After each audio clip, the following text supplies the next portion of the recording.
वर्ष 2014 में भारतीय जनता पार्टी की सरकार केंद्र में आई थी। तब एक नारा था, अब की बार मोदी सरकार। कहते थे कि बच्चा बच्चा भी मोदी जी को जानने लग गया था। अब ठीक उसी तरीके से आप रख लीजिए मथुरा में। मथुरा खैर देश नहीं बन सकता, एक जिला है, महानगर है, लेकिन मथुरा में आज बच्चा बच्चा मुकेश धनगर को जानता है। ये हकीकत है, क्योंकि दुख में सुख में वो जाते हैं। पूरा बिजी शेड्यूल रहता है। 2024 में लोकसभा चुनाव लड़े।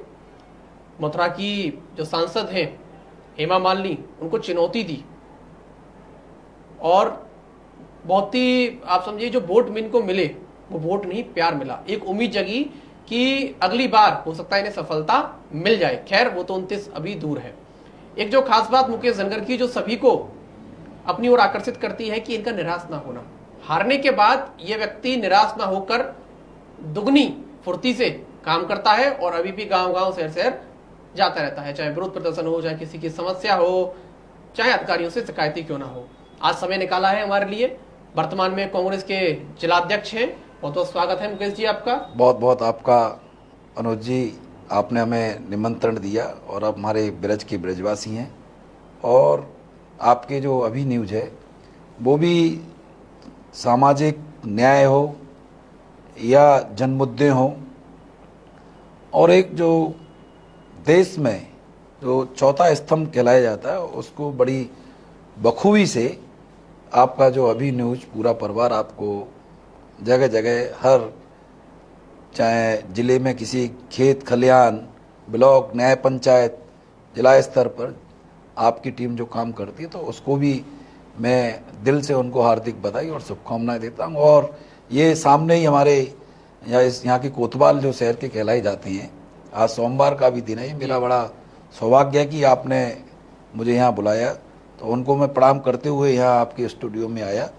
तो ये हमारे भूतेश्वर जो बाबा हैं, महादेव जी हैं, उनकी कृपा से आज मैं आपके स्टूडियो में आया हूँ। आपका भी दिल से धन्यवाद जी। क्योंकि पॉडकास्ट लाइव चल रहा है तो आपके कोई प्रश्न हो मुकेश धनगर से तो बिल्कुल आप पूछ सकते हैं। मुकेश जी, 2024 में जो रिजल्ट आया, रिजल्ट के बाद ये अच्छा लगा कि हाँ मुझे पहली बार में इतने वोट मिले, या फिर ये थोड़ा बुरा लगा कि हाँ भाई थोड़े ही वोटों से मैं रह गया, वो थोड़ा लाख का ही अंतर था? क्या फीलिंग आई जब रिजल्ट आया? ब्रज के ब्रजवासियों ने, ब्रज के एक एक मिट्टी के कण ने इस ब्रज के छोरा को इतना प्यार, इतना सम्मान मैंने कभी अपने जीवन में नहीं सोचा कि ब्रजवासी मुझे इतना प्यार करते। और उस प्यार से मैं दुगनी ताकत के साथ मुझे इतना प्यार और आशीर्वाद जो ब्रजवासियों ने, जो मेरे युवाओं ने, माताओं ने, बहनों ने, बुजुर्गों ने, अन्य सभी वर्ग के लोगों ने मुझे जो प्यार और आशीर्वाद दिया, मैं रात में सो नहीं पाता हूँ। ये चिंतन और मनन करता हूँ कि उनका कर्ज किस रूप में उतारूं। चुनाव तो मैं आपको बात बताऊं, चुनाव तो यहाँ के ब्रजवासी ही जीते थे, ब्रजवासी ही जीता था। लेकिन जो सरकार का जो महिमा मंडल है, आप देख रहे हैं कि चुनी हुई लोकतंत्र में कोई भी विधायक चुन के आते हैं, उनको सीधे जनता को खरीदने का काम, सीधे जनता को चुनौती देने का काम भारतीय जनता पार्टी कर रही है। ये लोकतंत्र के लिए बड़े खतरा है और आम जनमानस में ये संदेश लगातार सोच रहे हैं कि भाई हम इस विधायक को या इस एमपी को हम चुनेंगे तो भारतीय जनता पार्टी के बड़े नेता उनकी गर्दन पर घोंटू रख के, या ना जाने उनकी क्या मजबूरियां हैं वो खुद बता सकते हैं। लेकिन मैं इस बात में ये कह सकता हूं कि दबाव बनाकर, जैसे आपने लोकसभा में तमाम लोगों के, मैं नाम तो नहीं लेना चाहूँगा, आप भली बात जानते हैं, लोकसभा में विपक्ष में रह के जन मुद्दों को उठाते थे या उठाया उन्होंने जी। और आज आप देख लीजिए कि भारतीय जनता पार्टी में जाके तो वो इतने हो गए हैं कि वॉशिंग पाउडर भी फेल हो गया, वॉशिंग मशीन भी फेल हो गई है। मैं तो नाम ले देता हूँ, लेकिन ये बड़े दुर्भाग्य की बात है। वो इसका मतलब अनुज जी, सीधा सीधा भारतीय जनता पार्टी लोकतंत्र पे और ये कह रही है कि आप किसी को भी चुन लो, तो इसका मतलब है जनता को चुनौती भारतीय जनता पार्टी दे रही है। इससे बड़ी आपकी लड़ाई जो है वो कहाँ चल रही है? आपकी लड़ाई आप भाजपा के खिलाफ तो है ही है, सरकार के खिलाफ है ही है, क्या अंदरूनी लड़ाई भी आप लड़ते हैं? नहीं नहीं, देखिए अंदरूनी लड़ाई तो कहते हैं कि ये जो सृष्टि है, जो मानव जो जो ये संसार है। हमारा जो जीवन है जी, उसको कह सकते हैं, परिवार हो चाहे समाज हो, चाहे ये चार बर्तन जब होते हैं तो आपस में थोड़ा बहुत चलता है। तो कांग्रेस में क्यों इतने खटकते हैं, बीजेपी में खटकते हैं तो वो छुपा लेती है? नहीं नहीं, कोई खटकते नहीं है, सब हमारे प्रिय भाई हैं, सब हमारे सम्मानित कार्यकर्ता है, हमारे सम्मानित सब नेता हैं। मैं तो उनको बहुत दिल से प्यार करता हूँ और उनका सम्मान भी करता हूँ।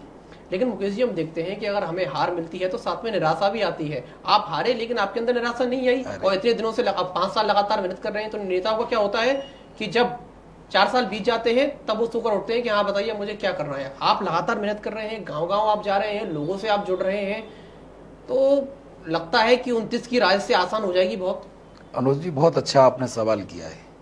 मैं मौसमी नेता नहीं हूँ। मैं जैसे कि आपने सुना होगा कि बरसात जब पड़ती है तो मेंढक निकल के आ जाती है, मैं वो नहीं हूँ। मैं एक किसान की और गरीब की अपनी माँ की कोख से पैदा हुआ एक बाल इस ब्रज का छोरा हूँ। मैं जानता हूँ कि जब हमें इतना प्यार और सम्मान जो लोगों ने किस पे दिया, एक आशा और विश्वास पे दिया, तो हमारी एक नैतिक जिम्मेदारी इतनी बन जाती है कि वो इतना हमें काम करना चाहिए उनके लिए, इतना हमें जीना मरना चाहिए उन लोगों के लिए कि वो कहें यार छोरा तो यार गलती हो गई हमसे यार, या हमें और इसकी मदद करनी चाहिए। वो मेरे से नहीं, वो जाके आपस में चर्चा करें और हमें उनके लिए इतने अपने दिल उनके पैरों में न्यौछावर कर देना चाहिए। हम जिएंगे भी तुम्हारे लिए तो मरेंगे भी तुम्हारे लिए। तो वो मुझे कोई निराशा नहीं करती। तो हम लोग गरीब किसान के कोख से पैदा होकर आए, हम जानते हैं कि गरीब की समस्या क्या होती है। मैं जानता हूँ किसानों की समस्या क्या होती है, मैं जानता हूँ युवाओं की समस्या क्या होती है, मैं जानता हूँ व्यापारियों की समस्या क्या होती है। क्यों कि मैं उस दौर से निकल कर आ रहा हूँ। और आपने देखा जिनकी आप बात कर रहे हैं वो बड़े बड़े व्यापारी लोग हैं, पूंजीपति लोग हैं। आएंगे, एक बना दिया उन्होंने कि आएंगे, पैसा फेंकेंगे, जाएंगे, उसको खरीद लेंगे। तो जनता भली भांति जान गई है। जनता को अपने बीच का चलते हुए सड़क पे हाथ पकड़ के पकड़ ले। आपने देखा होगा आज से कई दशक पहले जनता प्रधानमंत्री का हाथ पकड़ लिया करती थी, और आज किसी एमएलए का हाथ नहीं पकड़ सकते हैं आप। और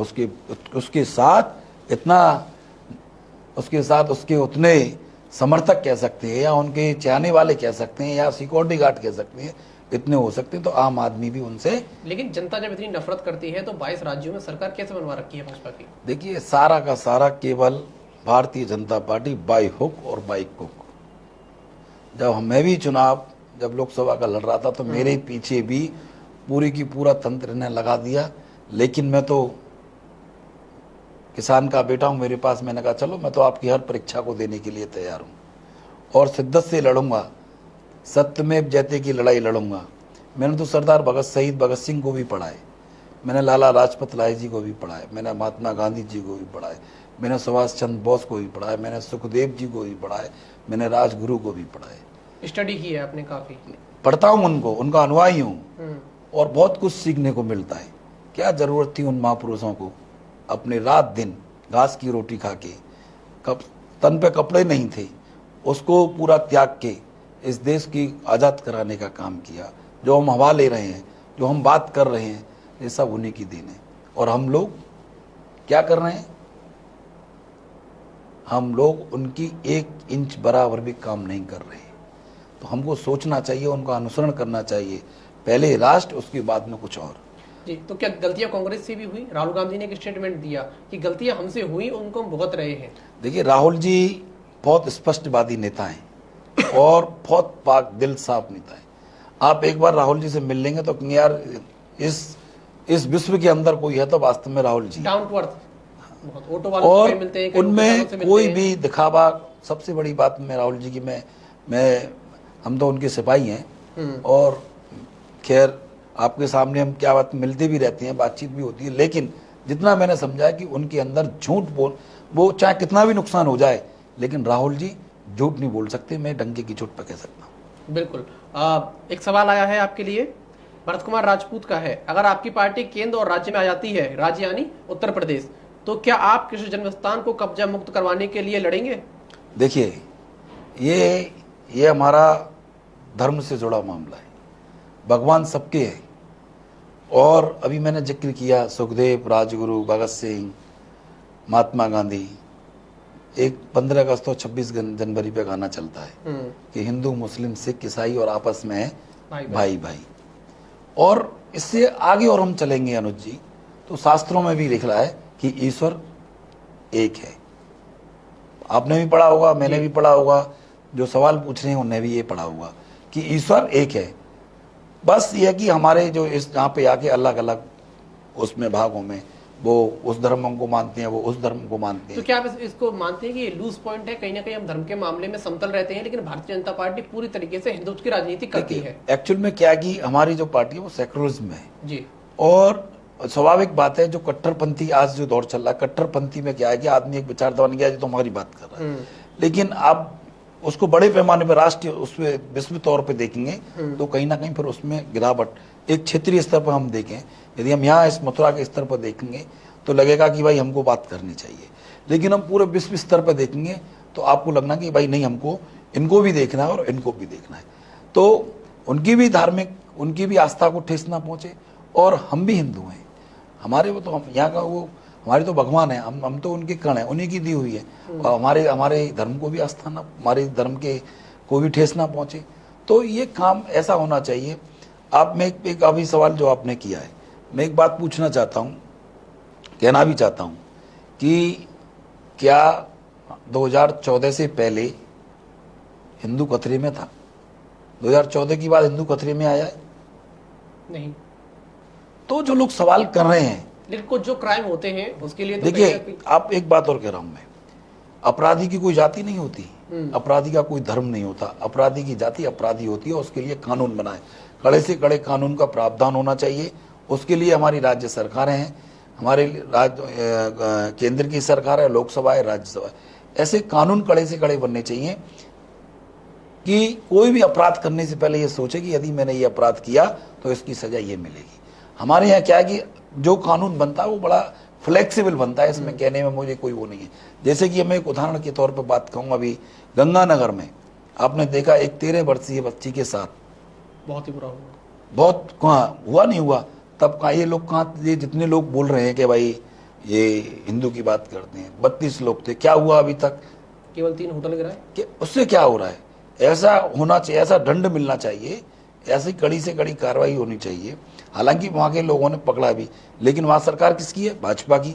कोई आज तक उनके उस परिवार से मैंने बात की है, मैं आपको नंबर भी दे दूंगा, उस परिवार से मेरी वार्ता हुई। उस बेटी के पिताजी चिनाई राजमिस्त्री का काम करते हैं और उसकी माताजी एक जगह काम करने जाती हैं हॉस्पिटल में, तो उससे वो अपना पालन पोषण करती हैं। तो बात की, अभी तक कोई भी प्रतिनिधि उनसे कोई मिलने नहीं गया इतनी बड़ी घटना के बाद। तो आप बताइए। तो ये सारी चीज़ें कहने में बड़ी अच्छी लगती हैं, जब हम व्यवहारिक रूप से उसमें जाएंगे, जीवन में जाएंगे, तो उस बड़ा देखने में बड़ा अंतर मिलता है। तो कहते हैं कि बहुत सरल उपदेश सुनाना, किंतु कठिन करके दिखलाना। उपदेश तो कोई भी दे सकता है, जीव है, मांस की, इस पर कोई टैक्स लग रहा है क्या? कुछ नहीं लग रहा, क्या दो? तो राजनीति में बड़ी सहजता से, शालीनता से और लोगों की भावनाओं के अनुरूप मैं तो अपील करता हूं नेताओं से भी कि ऐसे शब्दों का प्रयोग करना चाहिए जिससे कि किसी की भावना को ठेस ना पहुंचे। क्या लगता है अभी जो सरकार है वो लगातार हिटलर शाही की ओर बढ़ रही है? क्योंकि 2014 से पहले अगर प्रदर्शन होते थे तो मीडिया उन पर फोकस रखती थी। अन्ना हजारे का प्रदर्शन हुआ, सरकार लगभग गिर ही गई। अब जंतर मंतर पर इतने दिनों से एक प्रदर्शन चल रहा है सोनम वांगचुक का, भूख हड़ताल पर वो बैठे हैं, सीजेपी बैठी है, लेकिन लगता है कि उसका इतना या तो सरकार पर दबाव नहीं पड़ रहा या मीडिया उसको नहीं दिखा रही है। आपकी सरकार में कहीं ना कहीं आपको निशाना बनाना आसान था, लेकिन आज की सरकार में भाजपा को निशाना बनाना बहुत ज्यादा कठिन है। देखिए, बहुत अच्छा आपने सवाल किया है। भारतीय जनता पार्टी संविधान में विश्वास नहीं रखती है। भारतीय जनता पार्टी जितने भी उसकी जो हमारी लोकतांत्रिक प्रक्रिया है, हमारा जो मीडिया है, चौथा स्तंभ है, उसको भी यदि आपने भी सच्चाई से दिखाने का काम किया तो देश के अंदर आप देखिए, बड़े बड़े पत्रकारों को देखिए, कह रही मैं स्पष्ट रूप से कह रहा हूं, उनको क्या इनके ऊपर मुकदमा दर्ज किया गया है। और कई पत्रकारों ने, एंकरों ने कई फोटो जो दिखाते थे स्पष्ट, उनको उनकी पता ही नहीं आज कहाँ हैं। और तमाम पत्रकार ऐसे हैं जो कि उन्होंने सच्चाई दिखाने का काम किया, तो उनको उस जो मान लो अलग अलग है, कोई वो चैनल है, तो उनको बाहर का रास्ता दिखा दिया गया। तो ये मैंने कहा पहले कि भारतीय जनता पार्टी का अपना नहीं है इनका ये कि वो नए पहली कर रहे हैं, उनका कोई पहली बार एक्सपेरिमेंट कर रहे हैं। जब देश आज़ाद हो रहा था तब भी यही काम था इन लोगों का। और कहते थे साहब, मैं एक पूछना चाहता हूँ, भारतीय जनता पार्टी का और आरएसएस का कोई एक व्यक्ति ये बता दे कि इस देश की आज़ादी में उन्हें अपने प्राण न्यौछावर किए हों। अगर आरएसएस ने तिरंगा नहीं फहराया, आरएसएस ने अगर देश में अराजकता फैलाई, आपकी पार्टी भी तो 70 साल सरकार में रही, आपने क्यों नहीं बैन लगाया उस पर? देखिए, आपने हमारी जो पार्टी ना, विचारों की पार्टी है। कांग्रेस पार्टी एक विशेष वो नहीं है, कांग्रेस पार्टी एक विचारधारा है। और विचारधारा का बहुत अच्छा आपने सवाल किया। जब यहाँ मोहन भागवत जी आए थे, ये राष्ट्र की बात करते हैं, तिरंगा से बड़ा कोई चीज है नहीं। आप बताइए। ये हमको सोचने को विवश करता है, तिरंगा से बड़ी कोई चीज हो सकती है? जितने भी हमारे सैनिक हैं बॉर्डरों पे, सीमा पे लगे हुए हैं, तिरंगा हमारी शान कितनी देख रहे हैं। भारत हमारा तिरंगा प्यारा, भारत देश हमारा, गाना भी गाते हैं। जब हम यहाँ मोहन भागवत जी आए थे, संविधान की बात करते हैं कि भाई हम तो उनको करते हैं, हम उनको संविधान की कॉपी देने के लिए जा रहा था। मैं यहाँ आए थे केशव धाम में, तो वो हर बार आते हैं। फिर उनको हम तिरंगा, हमने कहा आप अपने इस पे केशव धाम पे तिरंगा लहराइए, तो इसमें क्या बुराई है? हम तो गलत तो नहीं कह रहे थे। लेकिन जब यहाँ की जो शासन प्रशासन है, जो पुलिस के दम पर हमको वहाँ रोका गया, माने कि आप भाई, वो तो हमसे ये भी कहा गया कि तमाम पुलिस के अधिकारियों ने, वो तो संवैधानिक पद पे कुछ है नहीं। अरे आप ये बताइए, संवैधानिक पद पे नहीं है तो उनके साथ में उस जेट श्रेणी की जितने लाखों करोड़ रुपए जो खर्च हो रहे हैं वो क्यों लगा रखे हैं? किस आधार पे है ये पैसा? गरीब के लिए लगाया जाए, किसान के लिए लगाया जाए। पहले यूरिया डीपीए का कट्टा 50 किलो का आता था, फिर 45 किलो का कर दिया, अब 40 किलो का कर दिया। तो ये बात थोड़ी नहीं है। लेकिन आप भी तो जब घेराव करने के लिए जाते हैं, दल बल के साथ जाते हैं, अगर आपको ही उनका घेराव करना है या उनको कुछ संविधान की कॉपी भी सौंपनी है या अपनी समस्या भी रखनी है, तो ऐसा नहीं हो सकता मुकेश धनखड़ छुपकर अकेला जाए? देखिए, वो पीछे तमाम लग जाते हैं, और लोकतंत्र में हम छुप के नहीं जा सकते भाई। ये देश डेमोक्रेसी देश है, ये लोकतांत्रिक देश है। हम यदि कोई बात कहेंगे तो पहले आपको बताएंगे कि हम ये काम कर रहे हैं और आप आइए, हम अपनी बात कहना चाहते हैं। लेकिन इसी वजह में ये लोग, भारतीय जनता पार्टी पुलिस के दम पर किसान हो, मजदूर हो, युवा हो, आम नागरिक हो, उनकी आवाज को दबाने का काम तो कर ही कर रहे हैं। लेकिन उससे आगे ज्यादा कोई कदम रखता है तो उसको फर्जी मुकदमा। तो क्या आपको डर नहीं लगता जिस तरीके से आप खुले आ जाते हैं भाजपा के खिलाफ, सरकार की नीतियों के खिलाफ, अधिकारियों के खिलाफ, कि कल को मेरे ऊपर मुकदमा लग गया, मुझे जेल भेज दिया, तो फिर मेरा क्या होगा? डर नहीं लगता इस चीज से? मैं शहीद भगत सिंह की तरह फांसी पर झूलना चाहता हूं। सच के लिए, सत्यमेव जयते के लिए अपने प्राण इस ब्रज की मिट्टी में त्यागना चाहता हूं। उसके लिए, सच के लिए, यदि मैं गलत हूं, गलत में बात कर रहा हूं, गलत कहीं मुद्दा उठा रहा हूं, तो जो चोर की सजा होती है उससे बड़ी सजा मेरे लिए होनी चाहिए। यदि मैं सच हूं तो सत्यमेव जयते कहते हैं, सत्य विचलित हो सकता है लेकिन पराजित नहीं हो सकता। मैं सच की लड़ाई लड़ूंगा। ये लोग, ये भी, इनके भी तो 4 हाथ पैर हैं। अधिकारी कहाँ से आई? हम में से ही तो निकले, हमारे ही तो भाई हैं। पुलिस वाले कौन है? वो भी तो हमारे यहाँ। वर्दी उतार दो तो क्या है, वो सामान्य। वर्दी पहना दो तो उसको अफसर है। तो इन लोगों को भी ये सोचना चाहिए कि सरकार आती जाती रहती है। अभी सरकार हावी है या अफसरशाही हावी है? देखिए, इस समय सरकार तो हावी है ही है, उससे ज्यादा अफसर इतने हावी हैं, वो ऐसे काम कर रहे हैं। मैंने कहा है कई बार, अफसर भारतीय जनता पार्टी की सरकार की टूल किट बनकर काम कर रहे हैं। सरकार कहती थी, भारतीय जनता पार्टी जब सरकार आई थी, कि बहुत हुआ भ्रष्टाचार, बहुत हुई महंगाई की मार। कहाँ है महंगाई? अब महंगाई नहीं दिख रही उनको।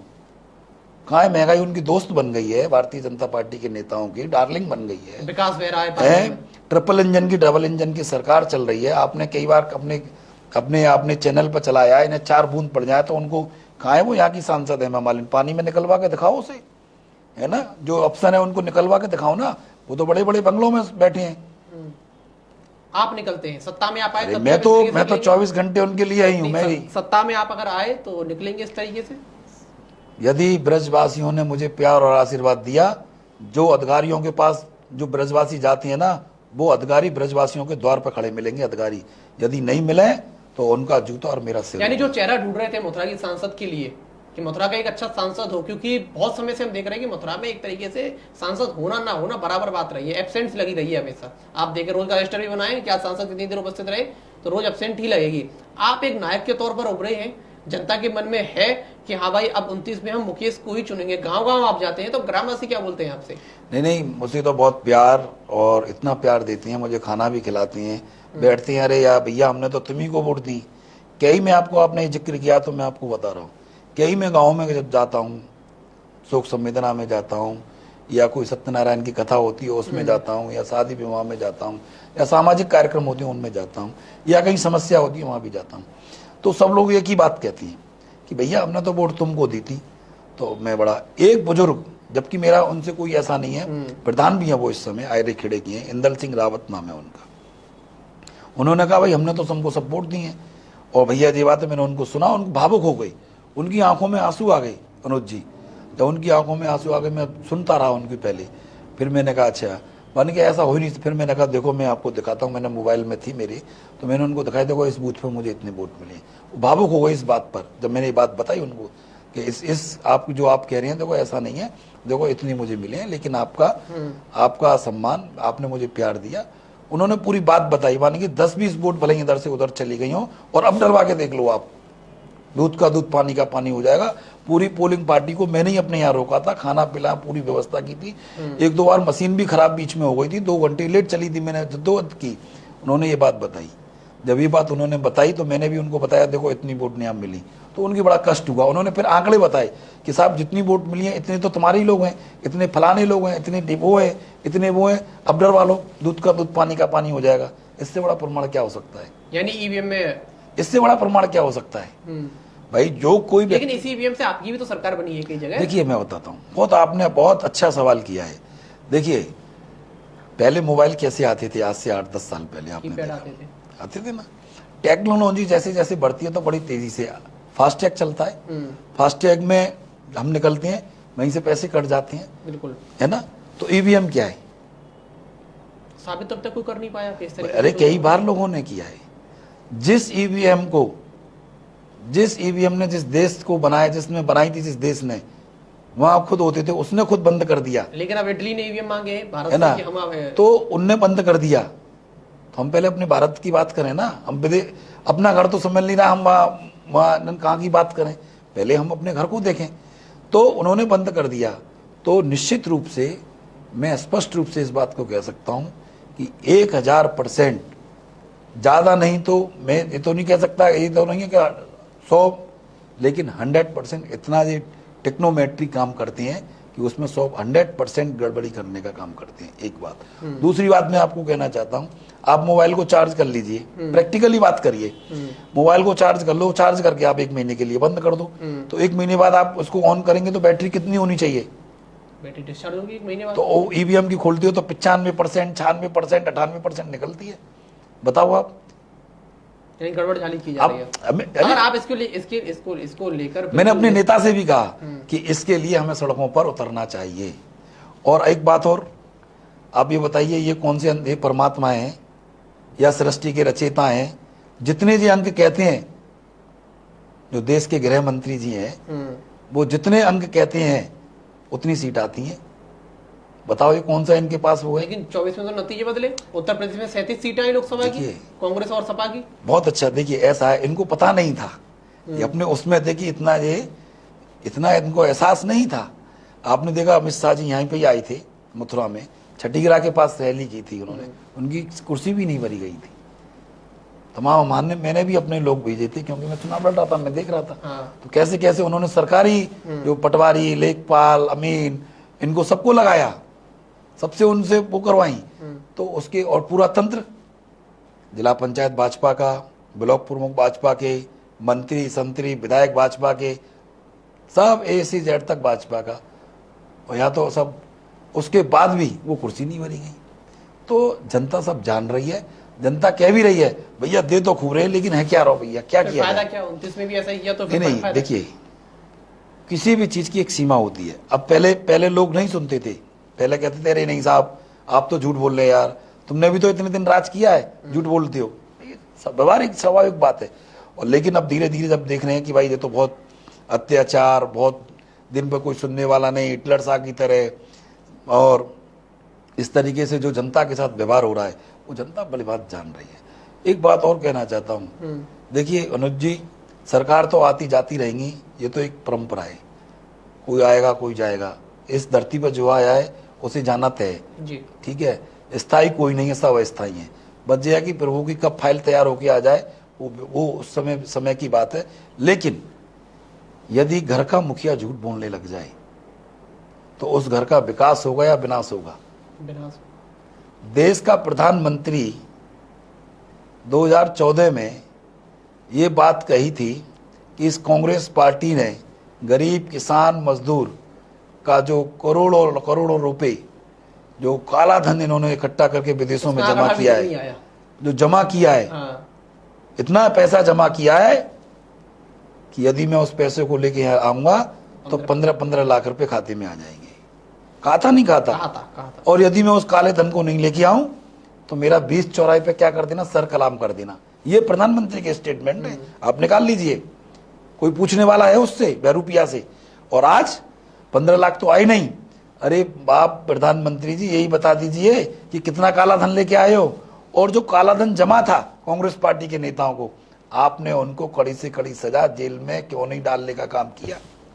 लेकिन वो तो कहते हैं कि आपकी सरकारों में भी जांच एजेंसियों का बहुत दुरुपयोग हुआ था। तो बताए ना कौन सा हुआ? यदि जांच एजेंसियों का दुरुपयोग हुआ होता तो आज ये देख रहे हैं, आपने पश्चिम बंगाल में देखा, बिहार में देखा है, महाराष्ट्र में देखा है, किस तरीके से सब ये जितने भी जो जो जो रीजनल्स दल हैं आप देख रहे हैं, सबको किनारे।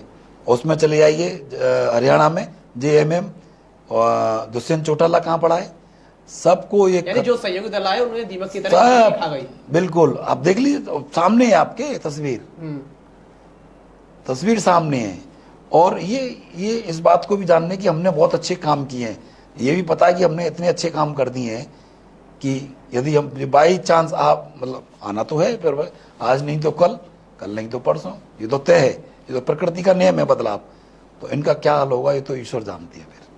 फिर रोजगार पर, महंगाई पर, स्वास्थ्य पर कौन ध्यान देगा, शिक्षा पर कौन ध्यान देगा? अगर पार्टियां आपस में एक दूसरे से बदला लेती रहेंगी तो आम जनता कहां जाएगी? बदलाव नहीं, यदि इस देश के अंदर स्वास्थ्य, शिक्षा, रोजगार, यदि आप मैं मथुरा की बात करूं, मथुरा में रिफाइनरी किसने लगवाई? कांग्रेस की सरकार में आई। मथुरा में शुगर मिल किसने चालू कराई? 2009 में कांग्रेस। मथुरा में जितने भी सरकारी स्कूलें किसने खुलवाई? कांग्रेस की। मथुरा में जितने भी रोजगार के लिए काम हुए, चाहे छोटा हुआ बड़ा हुआ, या सड़कों का जाल बिछा, किसने किया? हॉस्पिटल की व्यवस्थाएं किसने की? भारतीय जनता पार्टी एक ये बताए कि उसने मथुरा की जनता के लिए एक हॉस्पिटल कहीं बनाया हो। अभी बन रहा है नया जिला अस्पताल, आप देख कर आइए। कहाँ पर बिल्डिंग? आप चले जाइए, जिला अस्पताल में केवल और केवल अवैध घूसखोरी पर फर्जी मेडिकल बनाने के अलावा कोई दूसरा काम नहीं। ठीक बराबर में जो बिल्डिंग बन रही है बड़ी, वो भी तो तैयार है। वो उन्हीं के लिए, वो रेजिडेंशियल आवास कुछ डॉक्टरों के जैसे बाहर रहती है उनके लिए बन रही है, कुछ वार्ड भी बनेंगे उसमें। अनुज जी, मैं आपको पूरी विस्तृत बता रहा हूँ, मैं तो हर चीज पर नजर रखता हूँ। वहाँ कुछ डॉक्टर जैसे इमरजेंसी बाहर रहती हैं तो वो उसमें रहने के लिए भी उनके लिए आवास की व्यवस्था है। कुछ वार्ड जो व्यवस्था नहीं है, जैसे कहीं बाहर जाना पड़ता मशीनों की, उनकी भी व्यवस्था उसमें की जा रही है। लेकिन वो सरकारी अस्पताल तो बनाया किसने था, नींव किसने रखी? भाई तो सरकार तो आती जाती है तो काम करना पड़ेगा। सड़क बन जाती है तो टूटती भी है, तो बनाता कौन है उसे? तो ये तो एक परंपरा है। देखिए यूपी ने आपको केंद्र में बहुत प्यार दिया है, लेकिन प्रदेश में क्यों नहीं देती अपना प्यार? देखिए अब मैं बताऊं कारण क्या है कि जब चुनाव होता है, बहुत अच्छा क्वेश्चन किया आपने, जब जनता ये देखती है कि फाइट, लड़ाई किस में हो रही है। दूसरी बात मैं आपको बताऊं, हमारे नेता आदरणीय राहुल गांधी जी, प्रियंका गांधी जी, जब राजीव जी की हत्या हुई थी 1992 में हुई थी, तो उसके बाद वो छोटे छोटे थे। और स्वाभाविक बात है, सोनिया जब कोई भी किसी की कोई होता तो एक आत्मीय लगाव होता है माँ बच्चों से, बेटी और बेटा से, तो उन्होंने अपने बच्चे और उनको रखा। और जो हमारी पार्टी के बड़े नेता थे उनके हाथ में वो बागडोर दे दी।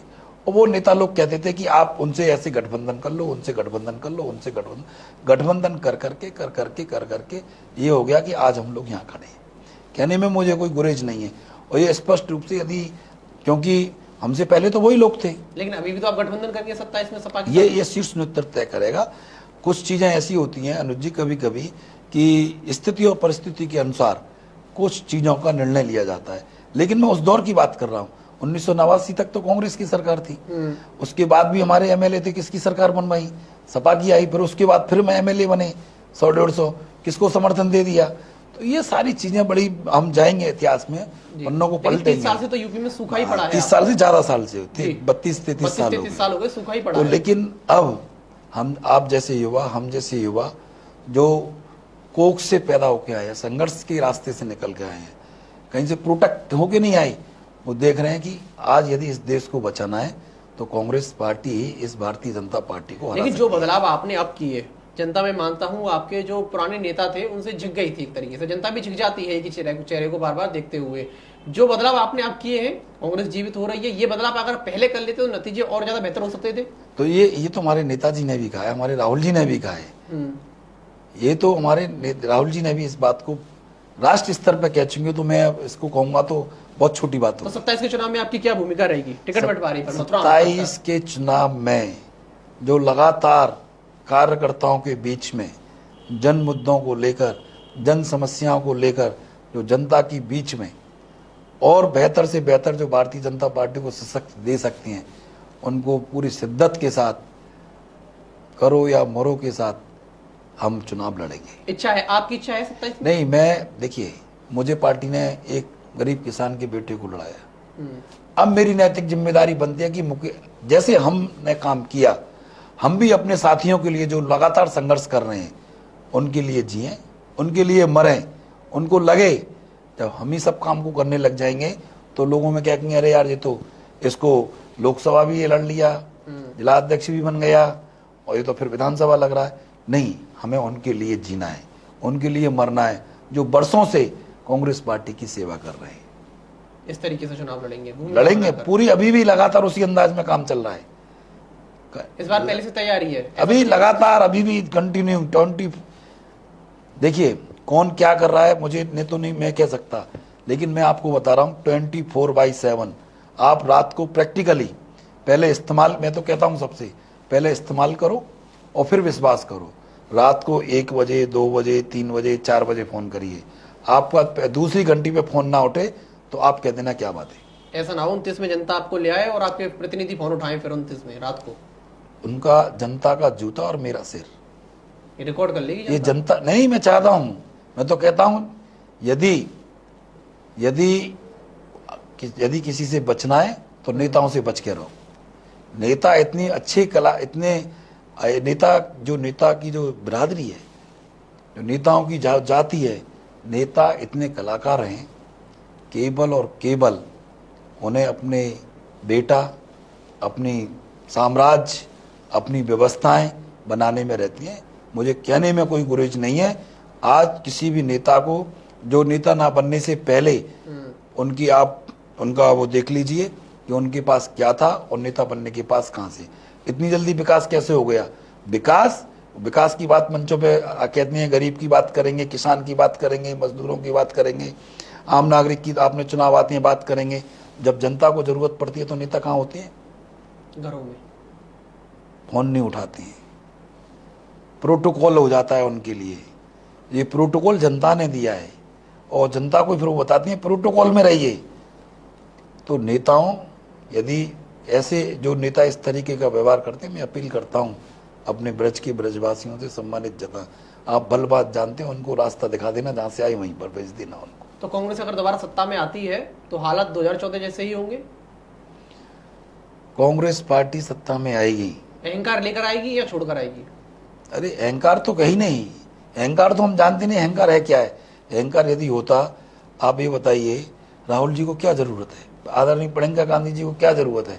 वो रात में, मैं आपको बता रहा हूं, अभी जब किसानों के ऊपर लखीमपुर खीरी में किसानों के ऊपर टैनी ने गाड़ी चढ़ा दी थी, मैं उनके साथ में चशमदीद गवाह हूं। मैं रात को 12 बजे, हमने प्रियंका जी के साथ में हम थे, वो किस किस तरीके से हम वहाँ पर ले गए, क्या ज़रूरत थी उनको रात में इसमें जाने की, वो आराम से रह सकते हैं। राहुल जी को क्या ज़रूरत थी इतनी 4000 किलोमीटर से जम्मू कश्मीर से और कन्याकुमारी तक उन्होंने पदयात्रा की, बताइए। पदयात्रा के बाद कहीं ना कहीं कांग्रेस जो है एक तरीके से अपना माहौल बनाने लग गई है। राहुल गांधी में जब से गंभीरता आई है तब से कहीं ना कहीं वो भाजपा की आंखों में खटकने लग गए हैं। देखिए स्वाभाविक बात है। देखिए आपको एक मैं बात बता रहा हूँ, जो भारतीय जनता पार्टी जो राहुल गांधी जी को अपशब्द का प्रयोग करती थी,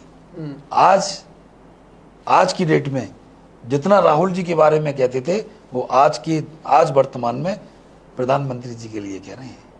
कमबैक बहुत अच्छा किया राहुल गांधी ने। तो राहुल जी बड़े स्पष्टवादी नेता हैं। देखिए सच जो बोलेगा, सच कड़वा तो होता है, सच बोलने वाले के लिए चुनौती भी, जैसे हम है, हमारे सामने हमने कहा भी नेता की बात रखी, अब देखना कितने नेताओं को ये बात बुरी लगेगी, मतलब कि जी अच्छा कल परसों का लौंडा आ गया है जी हमें सिखा रहा है। अरे सिखा नहीं रहे, सच्चाई कह रहे हैं हम ये बात। आप ये बताइए, आपने जनता ने आपको चुना, कोई अपनी तुम मक्का और गेहूं बेच कर आप विकास नहीं कर रहे हो, अपनी जेब से खर्च नहीं कर रहे हो। ये सरकार का जनता का पैसा है।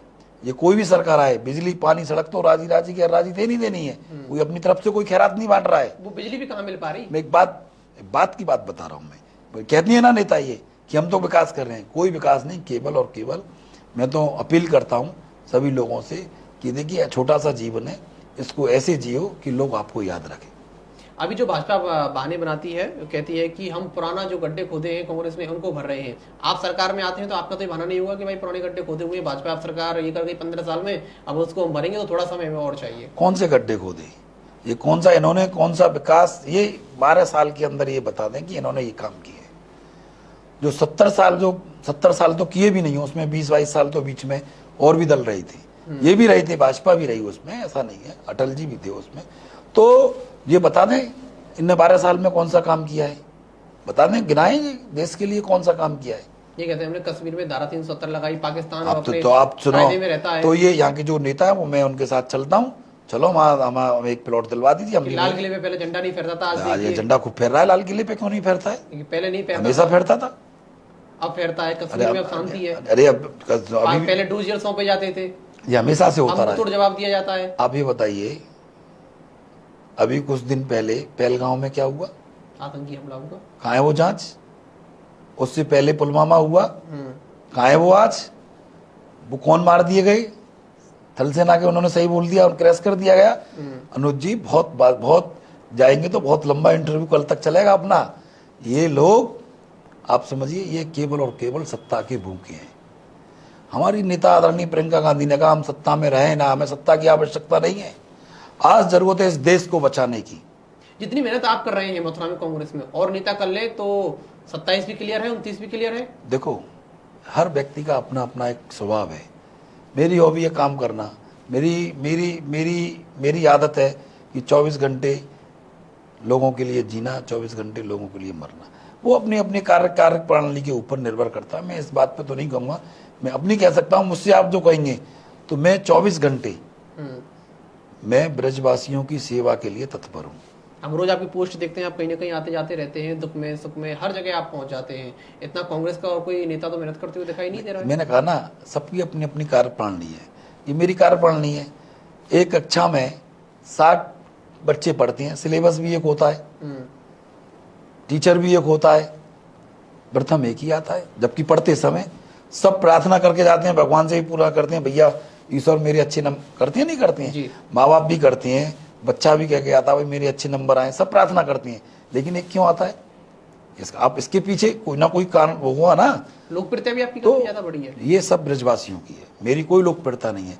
यदि लोकप्रियता है तो इस मथुरा की मेरी माताओं की, बहनों की, ब्रजवासियों की, यहाँ के हमारे कोतवाल साहब निकलेंगे, हमारे भूतेश्वर महादेव जी की, बांके बिहारी जी की, और यहाँ जो धार्मिक चाहे मुस्लिम, यदि आप इसमें आए हैं तो होना चाहिए और करना चाहिए।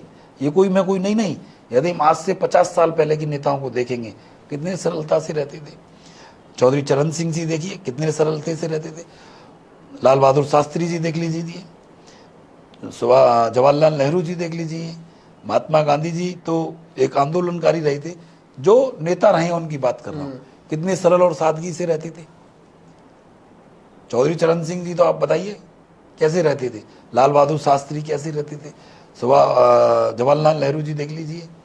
तो और आज के नेता, रीलबाजी के नेता है आपके ने देख लीजिए आप, तो बहुत ही इतनी सरल और सादगी से रहते थे, उनकी आज भी लोग प्रमाण देते हैं। मैं कांग्रेस में एक चीज देखता हूँ, कांग्रेस में ये देखता हूँ कि चाहे कुछ भी हो, बात आप भविष्य को लेकर करते हैं, बेरोजगारी को लेकर करते हैं, इन्वेस्टमेंट को लेकर करते हैं, टेक्नोलॉजी को लेकर करते हैं, लेकिन आप धर्म की और जातिवाद नहीं करते हैं। इसमें कहीं ना कहीं पिछड़ जाते हैं। भाजपा इसमें आगे निकल जाती है आपको कि तुमने धर्म की बात नहीं की, तुमको अधर्मी ठहरा दिया और आगे बढ़ गए। जैसे कि मान लीजिए राम मंदिर में जो कुछ हुआ, हम उनसे सवाल पूछे कि राम मंदिर में ये हुआ, जिम्मेदारी कौन लेगा? वो कह देते हैं कि पूछ कौन रहा है जो आज तक राम मंदिर के दर्शन करके नहीं गया। वो सवालों को घुमा देते हैं। ये भाजपा बड़ी चालाकी करती है। देखिए, मैं आपको एक बात बता रहा हूँ, हमारी हिम्मत नहीं है, हमारी औकात नहीं है। जो सृष्टि के रचयिता थे, हम उनको लेके आएंगे। इनमें पहले तो ये बुद्धि होनी चाहिए भारतीय जनता पार्टी के नेताओं में कि हम भगवान को ला सकते हैं। सबसे पहली बात तो यहीं पे ये है, कहते हैं हम राम को लाएंगे। अरे तुम कौन लाएंगे? जो राम को लाएंगे हम उनको लाएंगे। अरे कौन होते हो तुम लाने वाले? कौन हो तुम? सृष्टि के रचयिता। तो इसका मतलब ये तो राम से भी बड़े हो रहे हैं। आप यदि गहराई में आप जाएंगे तो हम, हमारी हिम्मत है, हम उनको लाएंगे नहीं। आप बताइए। आपकी और बात रही, सुनिए, बात कहते हैं ये, अरे राजीव जी की हत्या हो गई, कुछ लोगों, सांप्रदायिक लोगों ने कर दिए, और राजीव जी होते तो अब तक इनको, इनकी सब दुकानें बंद हो गई होती, राम मंदिर भी बन गया होता, सब काम हो गया होता। राजीव जी नहीं वहाँ पे, हमारे जो राजीव गांधी जी नहीं वहाँ पे उनको रखा। तो ये सब बातें केवल और केवल पोलराइजेशन, सांप्रदायिकता, भटकाने वाली चीजें ये बात करती हैं। यदि इनको आप सही सवाल करेंगे तो बात खड़े हो जाएंगे, ताकि जनता के मुद्दे से जो मुद्दे हैं असलियत उनसे भटक जाए। केवल इनका एक ही काम है। अब देखिए, कोई ना कोई, जैसे अभी आपने देखा, अभी बहुत महंगाई को लेकर और उनको लेकर वो चल रहा था, पुलवामा हो गया, सबका ध्यान कहाँ चला गया? तौर पर कह सकते हैं कि साजिश होती है भाजपा की 1000%। 1000। अच्छा, जब जांच आज तक क्यों नहीं पूरी हुई ये बताइए? पुलवामा जो कांड हुआ और उससे पहले वो जांच आज तक क्यों नहीं हुई? पुलवामा कांड की जांच कहाँ है आज तक? कहाँ है? क्या निकला उसमें? RDX इतनी को चौकियों के पार इतना कैसे पहुंच गया? पहलगाम वाली घटना कैसे हो गई अभी? तो अनुज जी, अभी देश के जो बुद्धिजीवी लोग हैं वो सब जान चुके हैं कि ये लोग किस तरीके से 12 साल में के अंदर इन्होंने कितने अच्छे काम किए। ये किसी से छुपा हुआ प्रश्न मैं आपके लिए ले लेता हूँ। जनता लगातार प्रश्न पूछ रही है कि मुकेश जी, भाजपा सरकार में तो कुछ नहीं मिला, लेकिन आप आए तो क्या मथुरा वृंदावन के भी जो मेट्रो का हमारा सपना है वो चालू करोगे? क्या आप मथुरा को हेरिटेज सिटी बनाओगे? क्या मथुरा में जाम की समस्या से निजात दिलाओगे, जल भराव की समस्या से निजात दिलाओगे? क्योंकि भाजपा से तो हमें उम्मीदें नहीं है, उम्मीदें आपसे हैं। आप भानी ना बनाए, कितने समय में ये कार्य करके दोगे? आपने बहुत अच्छा सवाल किया है। अरे कलम तो दो। कहते हैं कि बड़े बड़ाई ना करें, बड़े ना बोले बोल, और रहीमन हीरा कब कहे लाख टका है मोल। आप एक बार अवसर तो दीजिए, देखना मैं लिखित में एफिडेविट लिख के दे रहा हूं जो साथी पूछ रहे हैं, और मैं वहीं बैठूंगा, घर नहीं जाऊंगा मैं। तय। और जाम की बात कह रहे हो ना, जब ये चुनाव चल रहा था तब मैं बोला था, उसके बाद हमारी सांसद हेमा जी ने कहा, मैंने कहा सबसे पहले जाम को मैं यहाँ खत्म करूंगा। हर चौराहे पर आपको यहाँ का देख लेना आप मेरी वो पोस्टों को, हर चौराहे पर यदि कहीं जाम मिलेगा तो यहाँ का, यदि आपने मुझे प्यार और आशीर्वाद दिया तो उसको खुलवाने का काम चौराहे पे खड़ा हुआ मैं मिलूंगा। तो कोई रोड मैप भी तो बनाया होगा मथुरा के लिए? वो सब है मेरे पास, पूरा रोड मैप, पूरा प्लान है। अरे सब कलम, देखिए एक कहावत है, जब ईश्वर की कृपा होती है तो सारे रास्ते अपने आप बन जाते हैं, और बिना ईश्वर की कृपा के, बिना ब्रजवासियों के आशीर्वाद से, जनता जनार्दन के बिना प्यार से, मुझे जो शक्ति मिल रही है किससे मिल रही है? लोगों के आशीर्वाद, प्यार से। तभी तो मैं इतना दौड़ रहा हूँ। मुझे खुद नहीं पता, मैं ये नहीं समझ पाता कि मैं आज मैंने कितना कहाँ तक चलाया मैं। लेकिन जिले के जो वरिष्ठ नेता हैं आपकी ही पार्टी के, उनका तो प्यार और आशीर्वाद नहीं मिल पा रहा है। एक बात मैं बता, अभी वो क्वेश्चन अभी इसको भी मैं बताऊंगा जो साथी ने सवाल किया है। मैं डंके की चोट पर इस बात को कह रहा हूँ। उन्होंने हेरिटेज सिटी की बात कही, उन्होंने जल भराव की बात कही, उन्होंने अभी ट्रैफिक को लेके बात की, उसको लेके तो मैं भी पद यात्रा करने वाला हूँ, प्लान बना लिया है मैंने। शुद्धिकरण क्यों शामिल नहीं है इसमें? उसमें है ये, देखिए अब फिर एक और मुझे और आगे बढ़ा दिया। आज तक कोई भी दल का नेता चाहे कांग्रेस का हो, चाहे भाजपा का हो, चाहे अन्य और कोई दल का आदमी हो। यमुना जी की तमाम लोग पूजा पाठ करते हैं, फूल चढ़ाएंगे, दूध चढ़ाएंगे, प्रणाम करेंगे।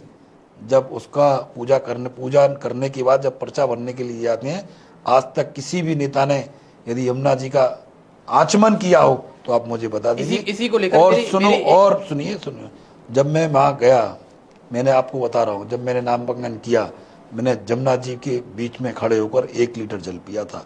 और फिर मैं कह रहा हूँ, जो अपने आप को हिंदू सनातनी और हिंदू रक्षक और हिंदू की बात करते हैं, और भी अभी मैं खुली चुनौती दे रहा हूँ, कोई मेरे साथ चले, मेरे साथ यमुना जी का 1 लीटर पानी पिए। यही मेरी बहस अभी भाजपा के नेता से हुई थी। उन्होंने मैंने उनसे कहा था कि भाई आपके नेता यहाँ पर आते हैं, पूजा पाठ करते हैं, लेकिन आचमन करते हुए कहीं दिखाई नहीं दिए। उन्होंने कहा कि मैं आपको वीडियो उपलब्ध कराऊंगा। अभी तक ना वो वीडियो आई है, ना कोई नेता आचमन करते हुए दिखाई दी। मैं फिर चुनौती दे रहा हूँ, अभी खुली कह रहा हूँ, मैं पहले भी दे चुका हूँ। मैं आप कर लेंगे तुरंत आचमन? अभी चले मेरे साथ तुरंत हाथ पकड़ के, और उससे 1 लोटा ज्यादा पानी पीऊंगा मैं। वो 2 बूंद पीते ही नहीं है वो। मेरी सुनो, वो 2 बूंद पियेंगे, मैं 4 बूंद पीऊंगा। वो 4 पियेंगे, मैं 8 पीऊंगा। वो 8 पियेंगे, मैं 16 पीऊंगा। लेकिन इससे शुद्ध हो जाएगी? नहीं होगी ना। शुद्ध देखिए कैसे होगी ये बताइए। जब तक लोगों की भावना, हम सब लोग मिलके, अभी मैंने तमाम इस पर हमारे साथ में हमारे नेताजी भी साथ में थे, हमारे बड़े भाई हैं आदित्य तिवारी जी, ये भी लगातार वृंदावन में हमने उनका वो किया।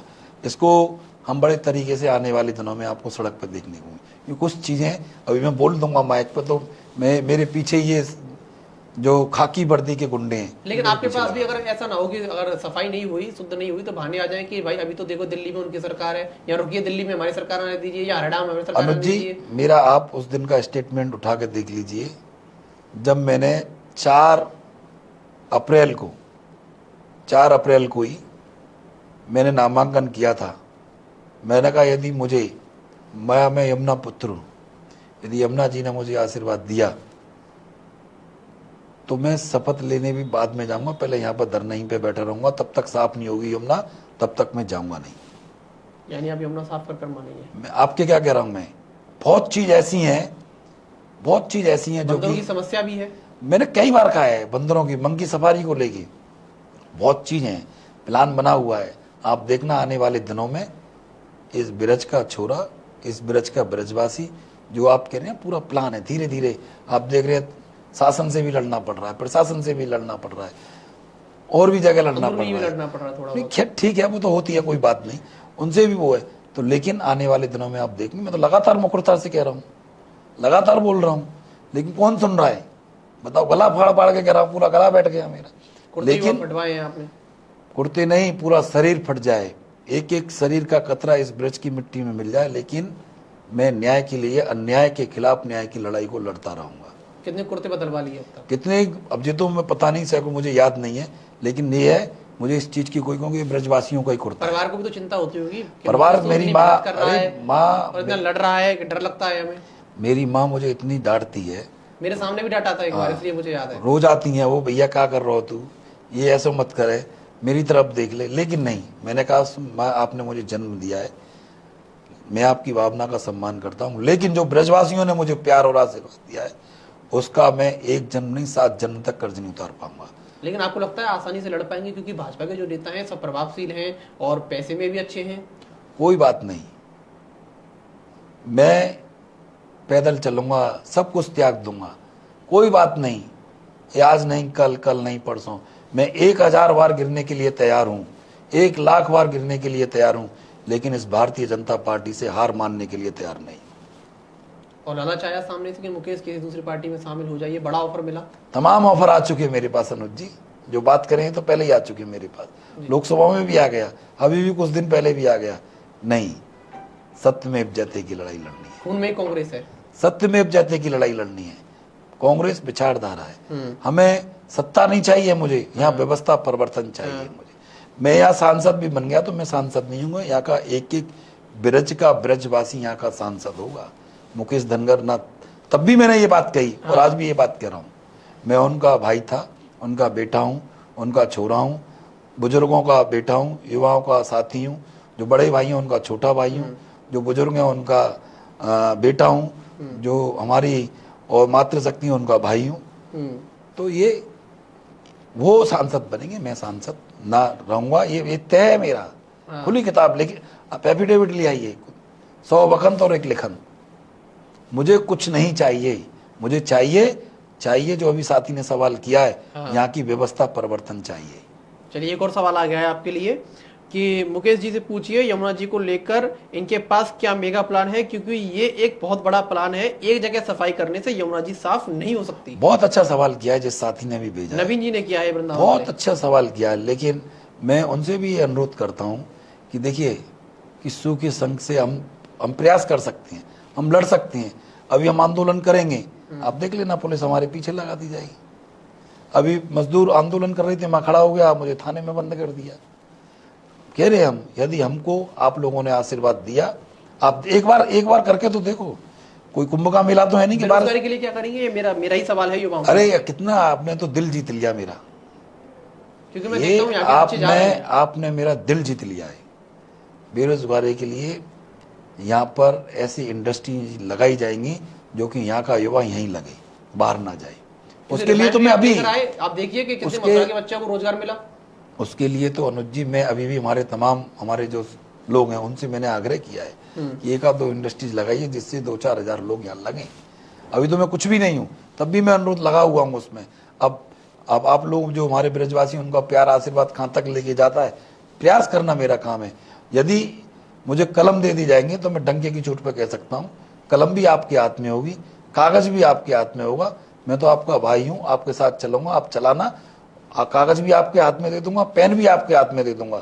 जहां चलाना है वहां चलाना, कहीं ये नहीं कहूंगा कि नहीं मैं पीछे हट रहा हूं। तो बाकी बिहारी कॉरिडोर को लेकर तो आप विरोध में हैं स्पष्ट तौर पर, तो अगर भीड़ को कैसे नियंत्रित किया जाएगा फिर, क्योंकि ये तो प्रदेश सरकार की महत्वाकांक्षी योजना है कि कॉरिडोर बने। देखिए जो कॉरिडोर को लेके जो महिमा, और कॉरिडोर पे इन पर फोकस क्यों है, जितने भी मंदिर हैं ये सरकार उनको अपने में नियंत्रण करना चाहती है। आपने देखा भी राम मंदिर का ही देख लो, आपके सामने प्रमाण है जी। आप ये बताइए, बांके बिहारी जी मंदिर में 2 रिटायर्ड जज लगा रखी हैं, कितने रुपए महीने सैलरी देती हैं उनको? लगभग 2 लाख एक की। 2 की कितनी हो गई? 4 लाख। कहां से आ रहा है वो पैसा, कौन दे रहा मंदिर के है? खजाने। सरकार दे ना, मंदिर से क्यों ले रहे हैं? सरकार इतनी हिंदू प्रेमी है, मंदिरों की सरकार दे, मंदिर का पैसा मंदिर। भाई बाप, बहुत आप बाप भाई लूट रहे हो और मंदिर के पैसे से तनख्वाह दे रहे हो। लेकिन और भी तो लोगों की सैलरी जाती है, केवल वही नहीं और भी है। अरे तो मैं वही कह रहा हूँ सर, यदि ये इतने बड़े प्रेमी है, ज्यादा अपने आप को दिखावा कर रहे हैं कि हम बड़े इतिहासी हैं, तो अपनी सरकार करे ना अपने खजाने से। लेकिन आप कैसे भीड़ नियंत्रित करेंगे? आपके पास तो कोई प्लान होगा, देखिए, क्योंकि आज से पहले जनता भी कहती है कॉरिडोर की। देखो बायकायदा उसका, अब मैं इस आपके चैनल पर बता रहा हूँ, ये सारी चीजें बैठ के उसका बायकायदा तरीके से प्लान बुला के खुले मंच पे लोगों से, जो ब्रजवासी हैं हमारे, जो युवा साथी हैं, आजकल कितने युवा के पास एक सोच है, एक विचार है, और हम कहते हैं ये बात कि आज का छात्र कल का भविष्य है। बोलता हूं मैं ये बात, आज का छात्र कल का भविष्य है। युवा के पास एक नई सोच होती है, क्रांति होती है, उस पर नए विचार होते हैं। हम सभी युवाओं की एक पंचायत बुलाएं और उनसे पूछें, बताओ भैया क्या करना चाहिए, आप भी बताइए कैसे फैसला लेना है। जो सुझाव आए फिर उस पर, और फिर उन पर चिंतन बना, ऑनलाइन रजिस्ट्रेशन किया जाए ताकि ब्रज की संस्कृति बची रहे। अरे बिल्कुल, हर आदमी चाहता है, लेकिन होता क्या है, 2-4-5 लोगों में बैठक की, अपना कर लिया, गुडरुगू कर ली और हो गया फरमान जारी। मीटिंग खेलते हैं सरकार में, आपको लगता है मीटिंग ज्यादा होती है? मैंने कहा ना, जो यहाँ के हमारे ब्रज में तमाम हमारे बुद्धिजीवी लोग हैं। अभी मोहन स्वरूप भाटिया जी ने एक सवाल किया, आपने पढ़ा होगा, कि यहाँ की जो धार्मिक है, जो हमारी यहाँ की कला है, जो ब्रज कला है, जो उस पर उन्होंने कितना बड़ा बताइए। तो ये कहीं ना कहीं हमारी जो यहाँ की, जो हमारी ब्रज की जो संस्कृति, आप भल बात जानने, केवल और केवल इस सरकार को किसी से कोई लेना देना नहीं है। सम्मानित है। तो मैं बता रहा हूँ, आप देख लेना, अभी उन्होंने बहुत बड़ा वो किया है, ये केवल और केवल ये कौन सा ब्रज 30 प्रकाश कौन सा है, ये केवल अपना विकास कर रहा है, ब्रज का विकास नहीं है ये। आप ये बताइए, इस मथुरा के अंदर सांसद निधि, एमएलए निधि, ब्लॉक प्रमुख की निधि, जिला पंचायत की निधि, प्रधानों की निधि, पार्षदों की निधि, वो निगम की अलग है, मैं एक जिले की, प्रसाद पार्षद की नहीं होती, मेयर अलग। तो पैसा जा कहाँ रहा है? और फिर सरकार की तमाम योजनाएं होती हैं, कहाँ है बताइए आप? यदि विकास का जो पैसा है, सच्चाई बता रहा हूं मैं आपको, उसका यदि 50% भी लग जाए ना, तो उसमें ही चमक जाएगा मथुरा। केवल उसी में ही। अभी चमका हुआ नहीं है। कहाँ है आप बताइए। तो इससे पहले तो आपकी सरकार और आपके ही विधायक रहे थे। कौन से विधायक जी रहे थे? विधायक प्रदीप माथुर रहे थे। तमाम विकास किया उन्होंने, वो हमेशा विकास के लिए लड़ते थे। नहीं, वो गिनाते भी हैं, गोकुल बैराज वो लेकर आए। वो सुनिए, वो अपनी है मैंने ये देखा कि वो व्यक्ति लगातार विकास के लिए प्रयासरत रहते थे। आप साथ नहीं दिखाई देते उनके कभी, और ना ही महानगर अध्यक्ष के देखिए, साथ एक कम्युनिकेशन तो होता है ना। मैं एक बात करें। देखिए वो बड़े हैं और हम छोटे हैं। हम बड़े भी कितने भी हो जाए फिर भी हम छोटे हैं, उनको सोचना चाहिए। ये सवाल उनसे पूछना। नहीं पूछा मैंने, उन्होंने कहा कि मैं करता हूं। देखिए ये सवाल उनसे पूछना, ये सवाल इसलिए कह रहा हूं कि वो बड़े हैं। यदि मेरी जो विचार है, मैं वो एक सीनियर सिटीजन है, उनका मैं सम्मान करता हूं। वो मेरे लिए क्या कहे, मैं उससे कोई होने में उनका फिर भी सम्मान करता हूं। नहीं, ये अच्छा बात, कहा उन्होंने पिछले ये उनको ही सोचना चाहिए क्या करना है। वो हमारे गार्जियन है, अभिभावक हैं, उनको कैसे किस तरीके से मैनिपुलेट करना चाहिए, कैसे परिवार उनसे ज्यादा मैं तो उनसे छोटा हूं। वो कहते हैं आता नहीं है मेरे पास। कौन नहीं आता? मैं तो खूब जाता हूं, मैं तो आज भी सम्मान करता हूं। तुम देख लेना, मैं तो आपको होगा किसी दिन फिर पकड़ लूंगा सड़क पे बीच पे। तो मेरी ठीक है, मैं अलग है, लेकिन मैं एक इस ब्रज के नाते एक सीनियर सिटीजन, मेरा नैतिक कर्तव्य बनता है कि हर एक सीनियर सिटीजन का मैं सम्मान करूं। और जो बराबर के हैं, बराबर में उनका युवा, उनका गले में गले हाथ डाल के प्यार से मिलेंगे, वो तो है, कोई दिक्कत थोड़ी नहीं है। वो भी अपने भाई है, कोई अलग कोई नहीं है। तो साथ क्यों नहीं दिखते हैं? सबसे बड़ी बात है। देखिए साथ, आपने एक सवाल किया साथ क्यों नहीं देखते। देखिए वो मेरी इतनी व्यस्तता होती है काम करने की, या मैं इतना बिजी रहता हूँ, तो मैं कहीं ना कहीं मैं तो खूब बुलाता हूँ आपको। मैं कहता हूँ आइए। मैं तो मेरा तो जो भी आप देखना, जितने भी कार्यक्रम होती हैं, हाँ। जो भी कार्यक्रम करता हूँ मैं 24 घंटे पहले अखबार में छपते हैं। नहीं, आखिरी बार फोन पर बात करूंगी उनसे। चलिए कोई बात नहीं, आमने सामने नहीं मिल पाते, आखिरी बार फोन पर भी तो बात हुई। देखिए ये सब बातें सार्वजनिक रूप से अनुज जी नहीं है, मैं आपको बताऊं, क्योंकि ये चीजें कारण क्या है ये सब जानते हैं बल्लभाग। मैं अभी कोई बात कहूं तो वो ऊंट के मुंह में जीरे के समान बात होगी। आदमी कर्म से बड़ा होता है, आदमी अपने व्यक्तित्व और अपने व्यवहार से बड़ा होता है। मेरा तो हमेशा मैंने भाई माना, भाई ही भी है, लेकिन उनके दिल में क्या बात है मैं नहीं जानता। लेकिन 27 में उनको आपकी आवश्यकता पड़ेगी। अरे मैं देखिए, मेरे साथ कोई नहीं था 24 में, मैं आपको बता रहा हूँ 2024 में आपने देखा चुनाव के दौरान थे नहीं, तो कोई बात नहीं, लेकिन मैं जो हमारा नैतिक कर्तव्य एक कांग्रेस कार्यकर्ता के नाते हम पूरे मनोयोग से हम तन मन धन और जरूरत पड़ेगी तो हम सारे सब चीजों से लड़ेंगे और लड़कर हम जीतेंगे। सब बुलाकर 27 में लड़ने के लिए तैयार हैं भाजपा? सब है ही नहीं, बुला के कोई बात होगी अच्छा किस बात की लड़ाई? हमें दिखते नहीं कभी साथ। एक बात कह रहा हूँ, किस बात की लड़ाई? मेरी मेड़ काट ली, मेरी प्रॉपर्टी ले ली, किस बात की लड़ाई बताइए? किस बात की लड़ाई? केवल लड़ाई है तो एक बात की है। कौन सी लड़ाई है? काम करने की लड़ाई।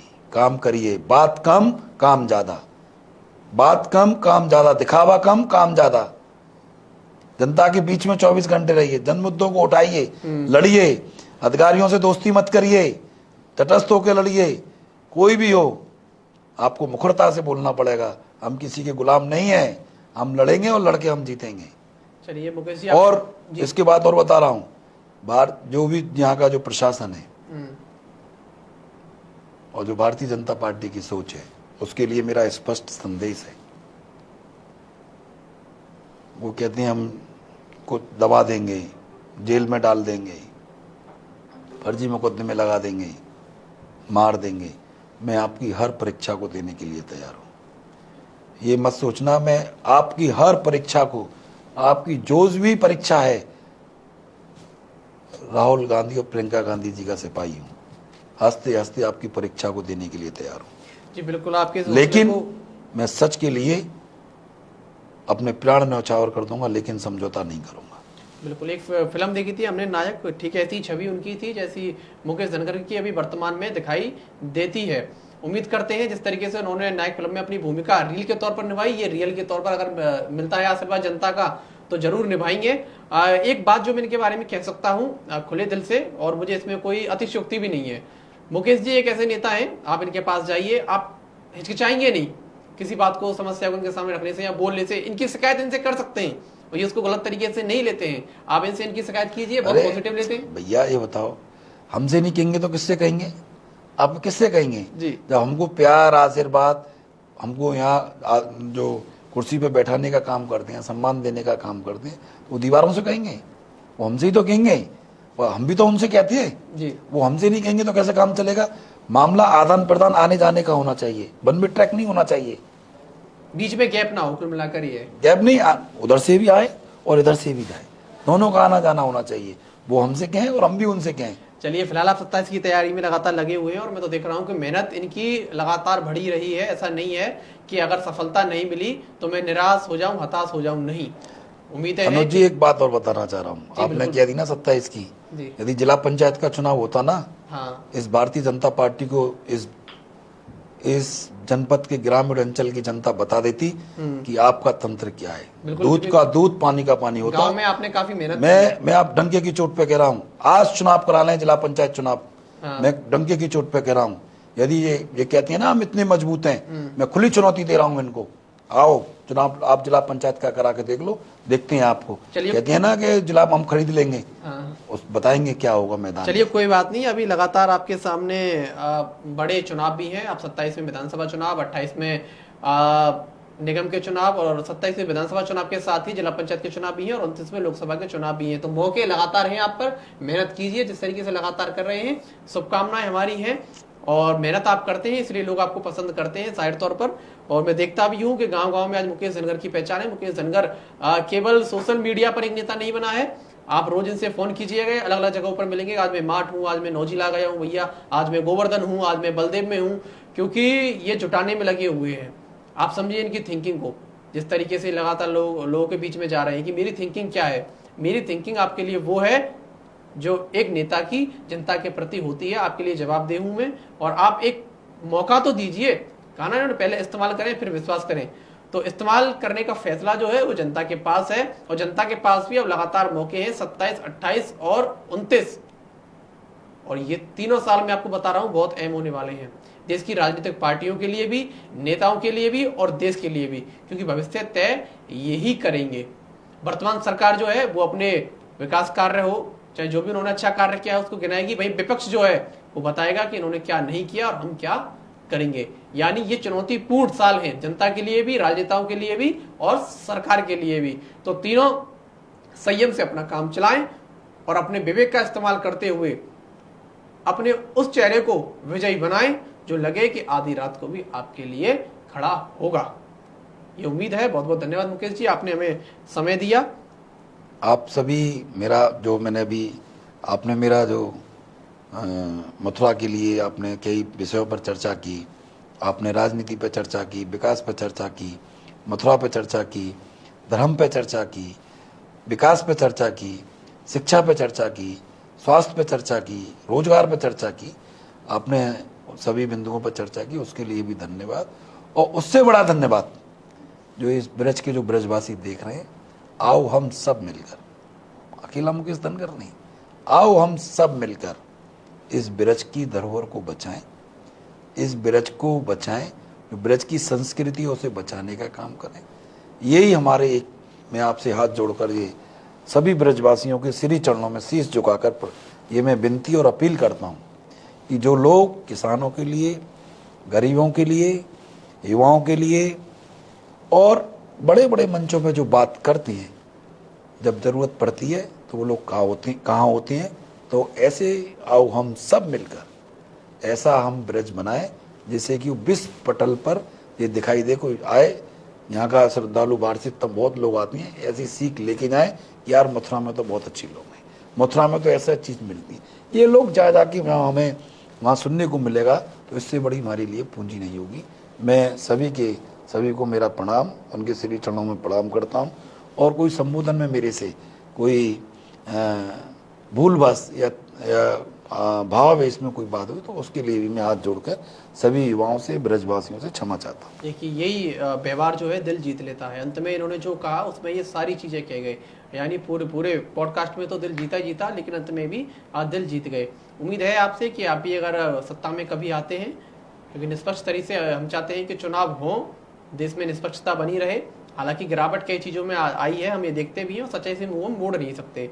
उम्मीद है कि आप भी अब जब सत्ता में कभी आएंगे भविष्य में, शुभकामनाएं हैं हमारी, तो आप भी शिक्षा पर, स्वास्थ्य पर, बेरोजगारी पर, क्राइम पर, इस पर बात करेंगे, ना कि धार्मिक मामलों पर। क्योंकि धार्मिक जो मामला होता है वो आपका निजी मामला होता है। सार्वजनिक तौर पर किसी भी सरकार जो होती है वो सभी की होती है, किसी एक धर्म की नहीं होती, एक जाति की नहीं होती, वो सबकी होती है। और भारत हमेशा सबका रहा है, भारत में सभी का स्वागत है और भारत हमेशा से प्रेम बांटता हुआ आया है। और यही मैं अंत में कहना चाहूंगा, हिंदू, मुस्लिम, सिख, ईसाई, हम सब बड़े हैं, हम सब हैं भाई भाई। तो बुराई को भगाइए, अच्छाई को लाइए और देश की भावना को हटाइए। धन्यवाद।